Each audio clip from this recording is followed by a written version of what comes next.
Hi, I'm Christina I'm Maya from Book of from Book Dreams. Rendić, and welcome to a new, somewhat weird video for us. We're trying something new when we're, in different towns.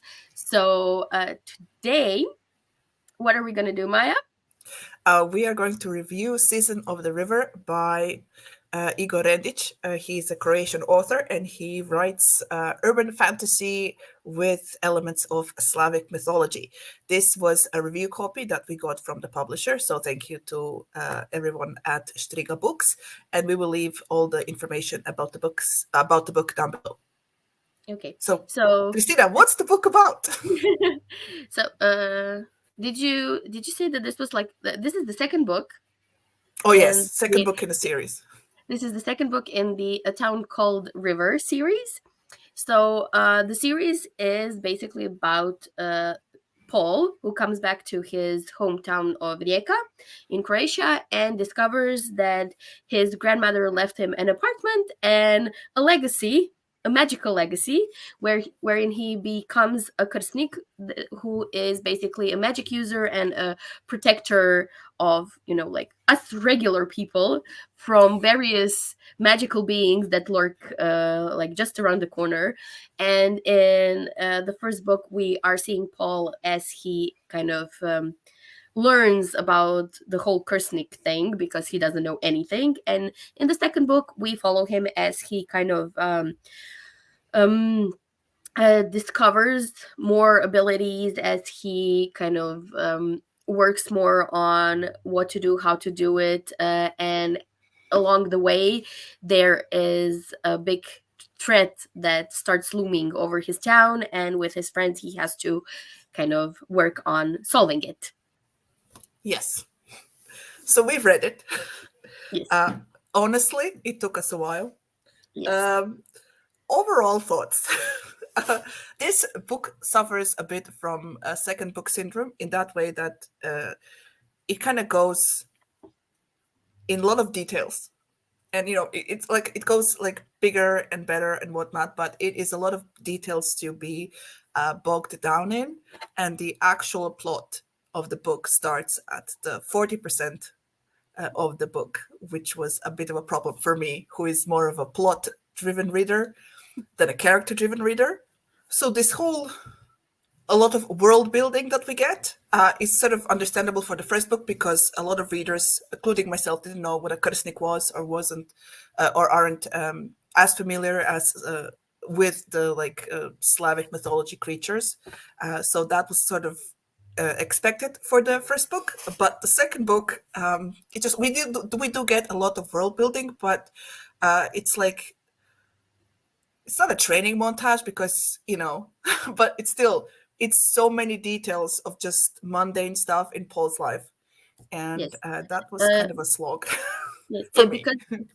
because it feels maybe just like it's more like almost like short stories or vignettes or like slices of his life rather Hmm. than a full-blown plot that you need to follow, like because like the first half of the book also is interwoven or with kind of this interludes and where you get a romantic subplot, which I'm not sure either of us really liked or understood exactly the purpose of it. It just kind of broke up the entire kind of you know Plot. plot. Yes, and we wanted the plot because it was interesting, and this felt like I know I commented like monster of the week, Hmm. but as Maya said, we get a lot of world building through that, but at the same time, it feels very chopped up and not kind of flowy, consistent, I guess. And that's what kind of it pulls you out a bit. And there is one point in the romantic subplot where there is a sex scene, and this is just Maya This is and me us. This is just us This is because basically us because we know the author and we kept hearing the entire scene in his voice, and it just bugged us so much. That was just like us being Yes. knowing the author and just listening to him, um marketing the book and everything, and it's just kind of Made it a bit awkward it to listen to read. yeah, Yes. yes, it was awkward to like hear it in his voice, I guess. Yes. I And just want to mention before we yeah, get into more details. This book is a bit different from other urban fantasy reading experiences that I had personally, because usually urban fantasies we deal with an already capable character. Not saying that the character isn't capable or whatnot, but most of the book he's experimenting with his new powers and whatnot. But usually in urban fantasies, you sort of get a character who is well familiar with their powers, so we don't really spend a lot of time at the beginning, like finding out about, like, oh, he's doing potions, he's doing like protective bracelets and such.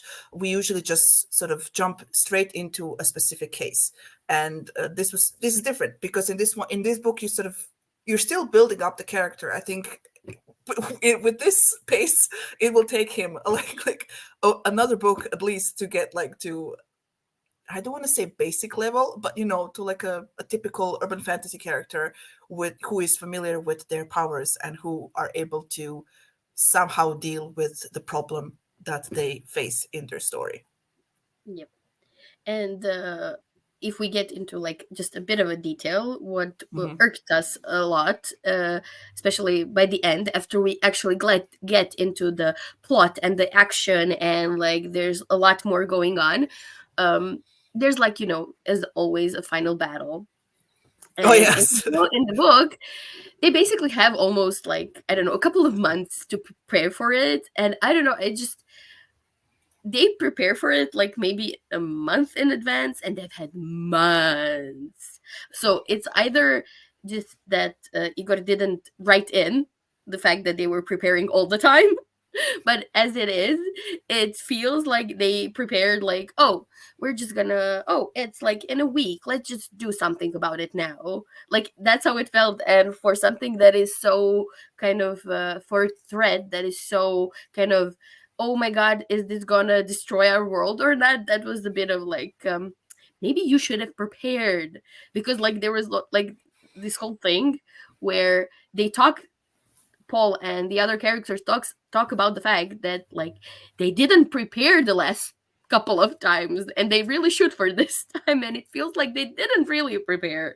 So like that was a bit of you know um kind of not a letdown, just like weird. It felt like the preparation should have been longer.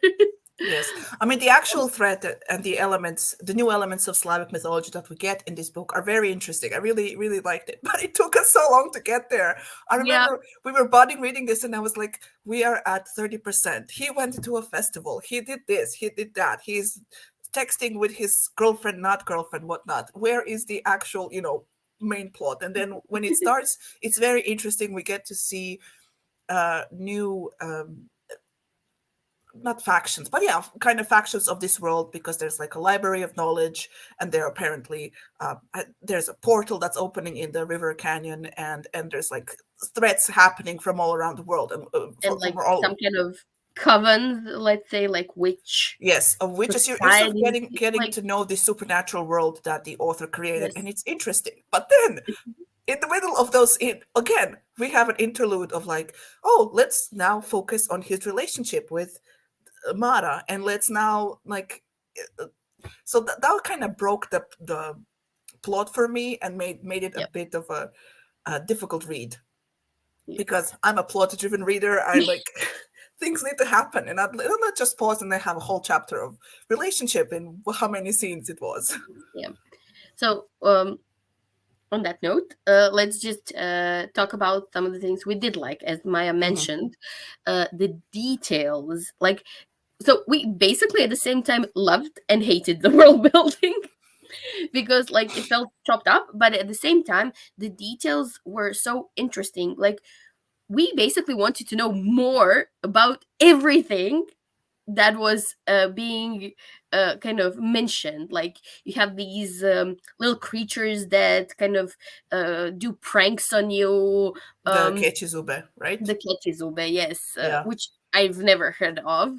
And like you have a million of these little like kind of details. You have like people from the magic world, like the whole witches part, like what's happening there. And I don't know, you have a character that can see ghosts. Like how are ghosts like possible here? Like obviously because it's magic, but like what do they do? Like what's happening with them? Like there's so much detail, and I don't know, it feels like it's only being introduced, and we're Hmm. not getting as much as there's world building in the sense that you learn new beings.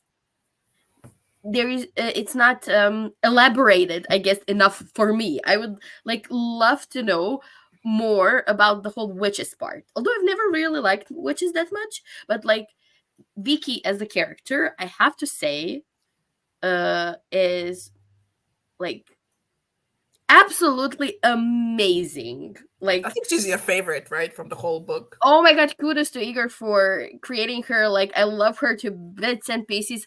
Literally, I would read a book just about her. Like, I love her character. I love like how she thinks.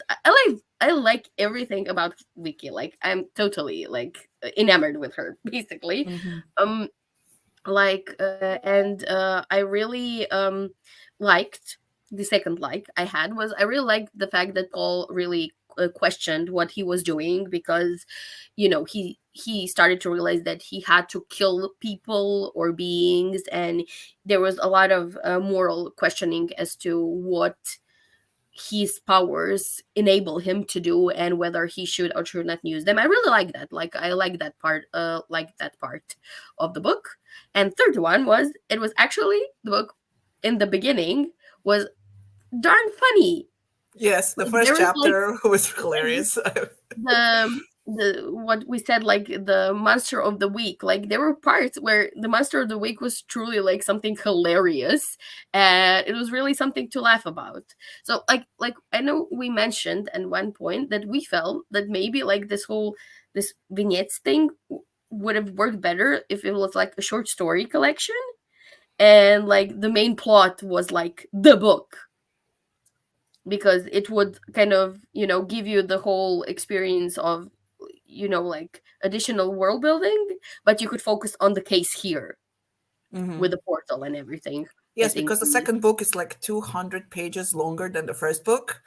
And, at the first, at the, when you see that number, you're like, oh, I guess more plot. But no, I mean, the main plot starts at 40%. And then from then on, it's like, it's action, stuff keeps happening. We sort of yeah, meet the bad guys. We're getting setups for the next book in the series and whatnot. But still, that 40% is also then again sort of divided with interludes of you know like flashbacks, but more like relationship connected, and which was not something that was like, I want to see what's happening with the night. What is the portal?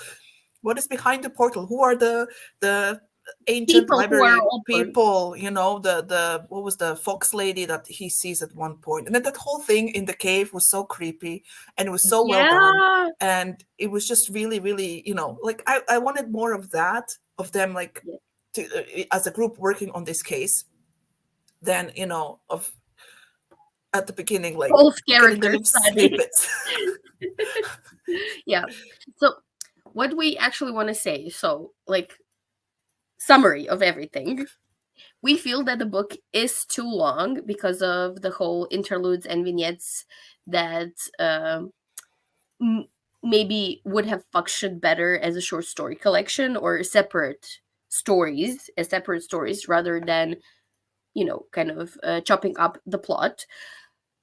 However, the characters, what is introduced, the plot, the main plot is extremely interesting. It offers a lot of details and a lot of new beings, as Maya said, like the portal, the night. Where is the portal? What is the portal? What are the factions? Who is opening the portal? Why are they there? Like, there's so many questions and it keeps you interested once the actual action starts.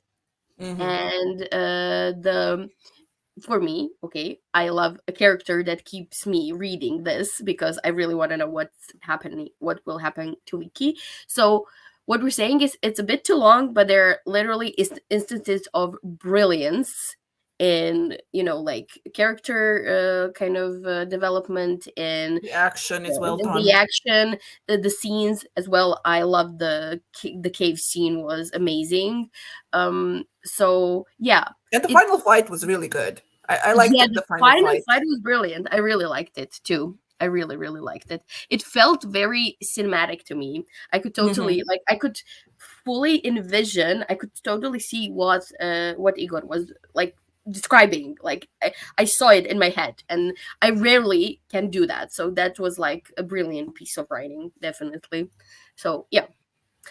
In conclusion, I will continue reading the books, and I because I just really want to know more about all the details that we mentioned, and Vicky. Just like, yeah, I'm a fan. I'm a fan. So I will definitely be continuing. And Maya, I will wait till you read the third one when it comes out. Then you will tell me if it's, how long the beginning introductory part of the let's learn more about the characters is, and when the actual actiony plot starts. And then I will read it. Because, I mean, I read a lot of urban fantasy and I'm sort of used to it sort of just being actiony all the time. And I, yes, I, I had a really hard time reading this one, I have to yes. say. I think we can also say in conclusion, one more, like the third one, that just the urban fantasies that we are used to reading, especially Maya, since she's like the urban fantasy queen, she's the one that reads a lot of it. Our expectations did not align with what we got in the book, because I guess we expected a traditional urban fantasy, Hmm. and that doesn't mean that like the book is bad. It's just It's different than if you're what you're reading used it, to. don't expect like a traditional urban fantasy, like Maya said, established magic user, like some kind of case that is the sole focus of the book. It's really a combination of like a character study and at one point like a plot driven part. It's really a combination of the two, which isn't really that often seen in typical urban fantasies. Yes. Yes. So yeah, basically, I'm gonna read it. I'll tell Maya at what point she will start to read it, and we'll let you know probably in like a year or two when the third Hmm. book comes out, because Igor is writing is gonna start writing it in a couple of days. So we're gonna wait a bit for the third part, but yeah, we're definitely gonna read it. Yeah. But definitely check out the first book if you want to see sort of this Slavic mythology, urban fantasy feel, if this is something that might interest you. As we said before, all the links and the information about the book will be down below in the description box. Yeah. Thank you so much for watching, and we will see you in our next video. Bye. Bye.